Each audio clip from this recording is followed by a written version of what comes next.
Frame. What is frame? What's frame really? Let me talk about something that is very common.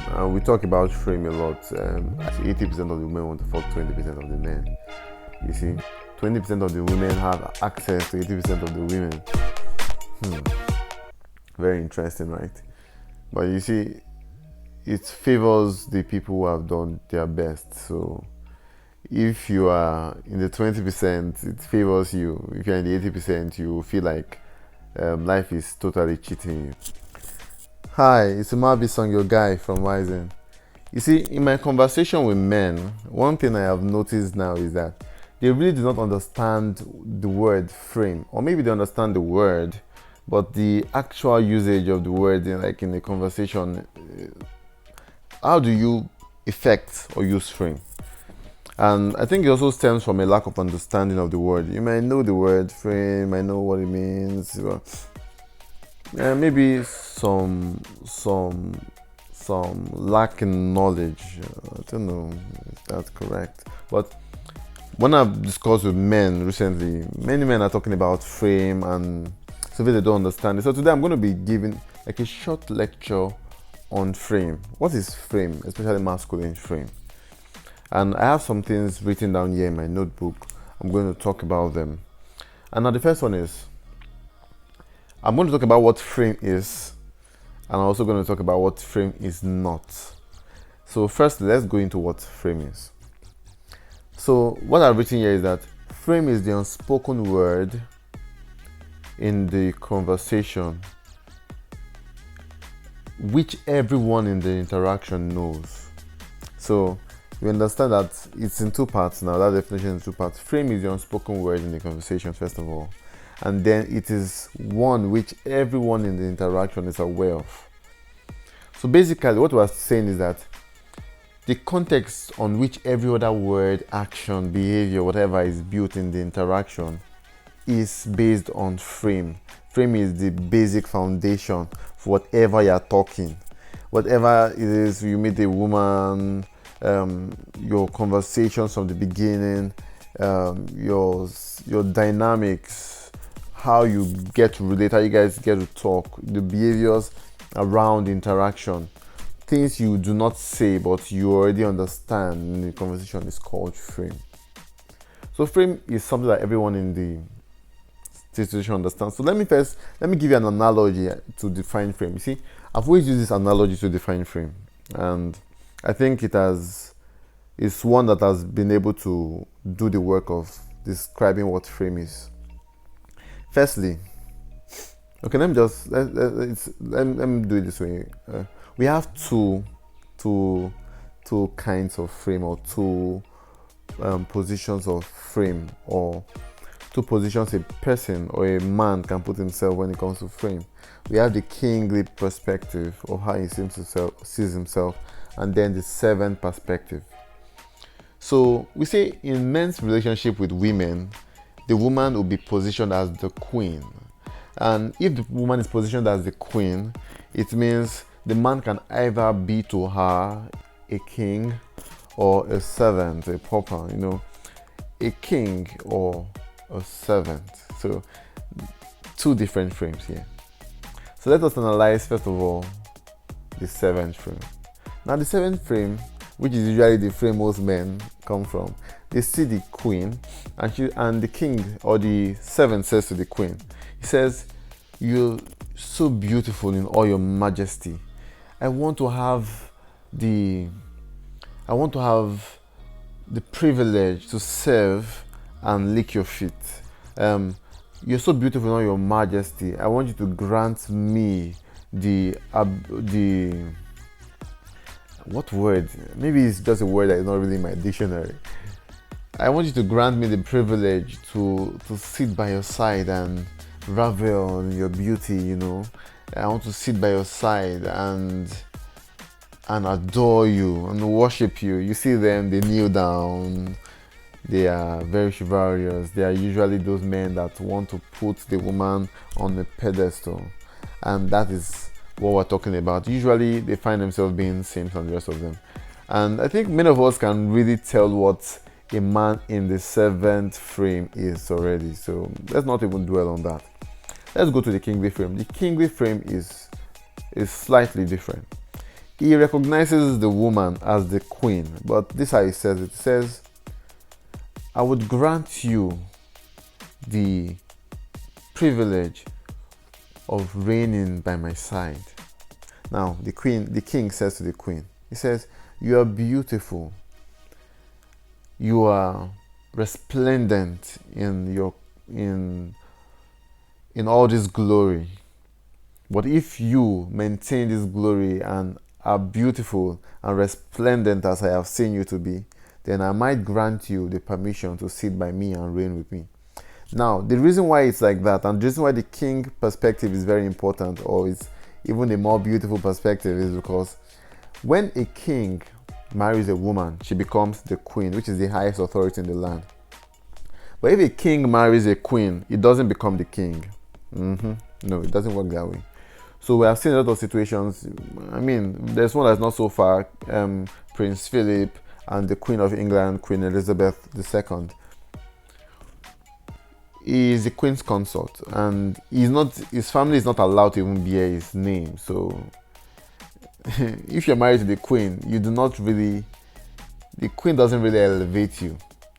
But a woman is elevated by virtue of the manship. That's why women are very particular about picking a man of a high value, a man who is beyond them in value. So a man who is beyond them in value will increase their value. They know that. And a man attaching to a woman who is beyond him doesn't really increase his value. So women cannot really rub their value on a man, but a man can rub the value on a woman. So that's why when a king or a man approaches from a kingly perspective, it's more appreciated by the woman, and the woman can easily see herself gaining more value from that interaction than if she were with a, not high value enough man. So going forward, let's analyze these two perspectives. The king, the servant. We see that most men might still miss it, even when they understand this perspective. They say, okay, the servant perspective is the guy that is a simp, always putting the queen on the pedestal, always looking up to the queen. And if you look up to the queen, you are a subject, you are a servant. And she's hardly attracted to the servant. The servant cannot really do much for her, can't raise her standard, The king actually reenacts her position as queen, or even gives her more authority as queen. And even if she's wearing queen, he makes her queen by virtue of him being a king. So, but many of them would look at it from this perspective. They do not really understand frame as dominance, as an expression of dominance. They understand it as a fight for dominance. But before we go into that, let's look at more reasons why it's an unspoken word in the conversation. All right, so when you're analyzing kingly perspective, you have to understand something. A frame is unspoken word in the conversation. You don't go around telling. I've seen men trying to say, you are in my frame. What is that? How do you tell someone that they're in your frame? A frame is the context of which the conversation is going on. You cannot be telling somebody that you are in my... No. We both know that we are in anybody. See, whoever has the frame, or whatever frame in which we're operating in, is the underlying frame of the interaction. Whoever is more high value in the interaction controls the frame of the interaction. And we all know who is controlling the frame of every interaction. No one needs to say, I'm the one controlling the frame of the interaction. Everybody knows who actually has the upper hand in the interaction, or who actually is the controller or the dominant party in the interaction. For example, I have this conversation with my father. My father wants to talk to me. He doesn't need to say, I'm talking to you as my father, as your father. This is how you know. He doesn't need to say that. He just needs to talk to me. There's a way he will talk to me, and I will understand that he's talking to me as my father. He doesn't need to say, I am your father before talking to me. That is an unreasonable, or it's an unnecessary introduction. Imagine every day you wake up, you have to go to meet your parents and tell them that, or you call your parents and tell them that, hello, I'm your son, you're my father. Is that important? Do you ever do that? No, because it is already understood that that is the basic thing. Like, why am I reintroducing myself if this is what I am and everyone knows that this is what I am? So usually, men that always have to shout that they are the man are really not the man. So that's the reason why you cannot always introduce frame. Frame is not spoken. Frame is acted upon. You understand that? And that brings me to the second thing on what frame is not.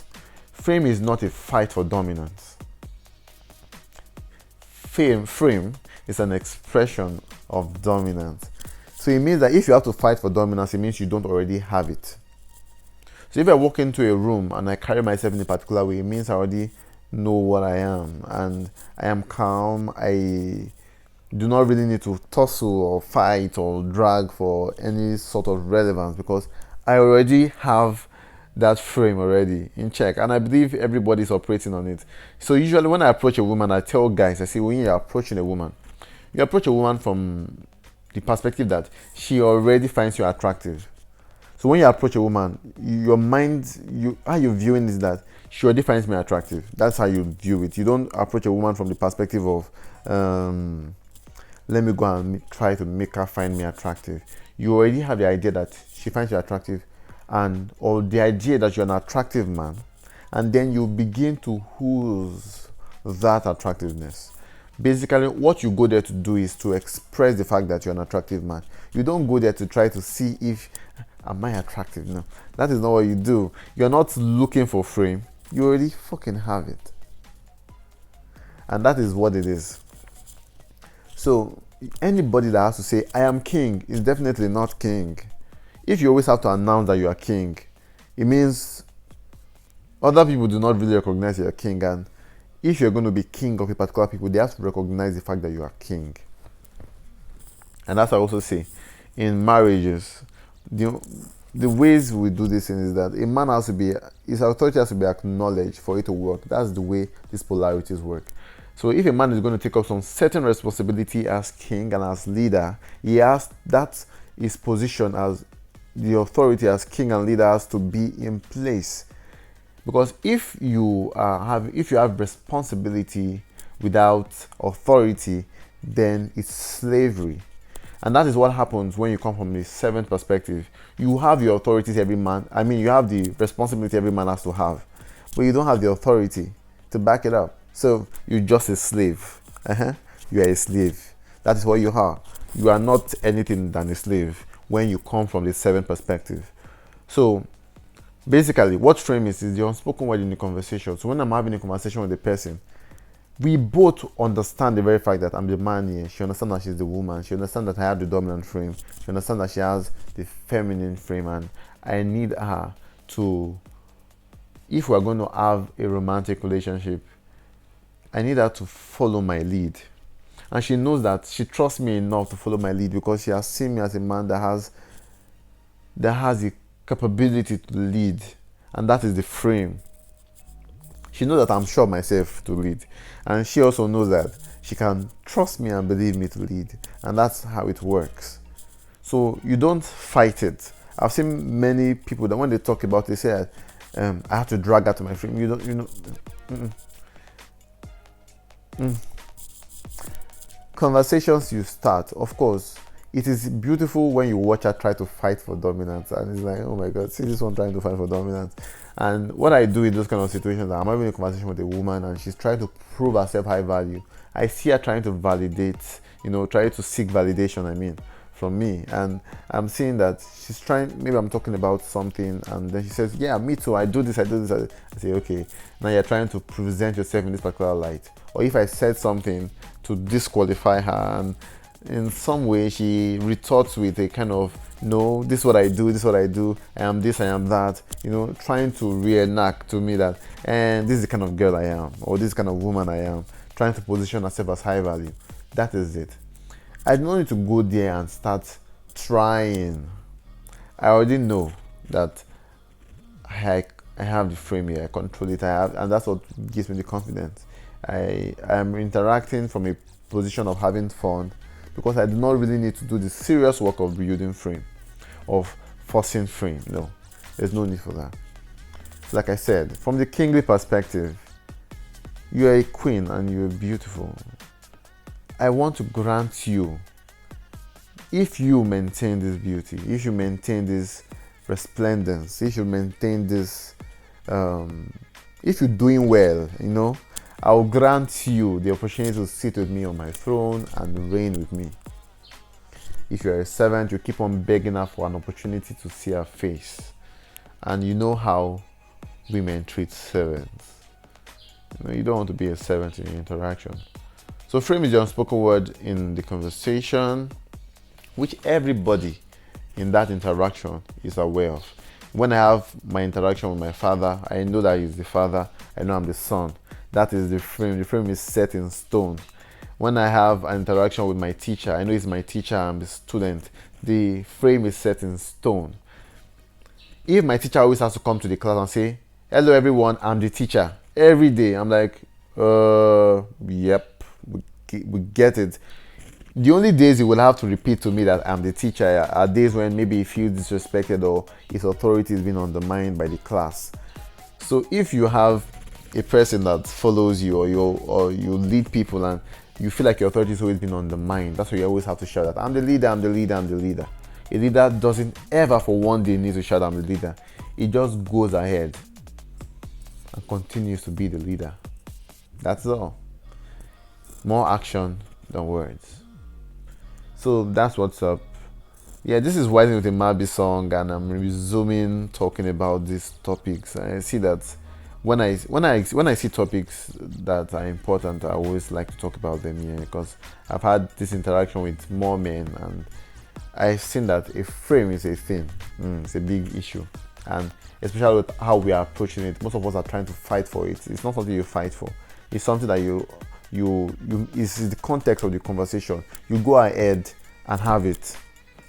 You don't go there and start grabbing or fighting, grabbing for frame. No, you go ahead and have it.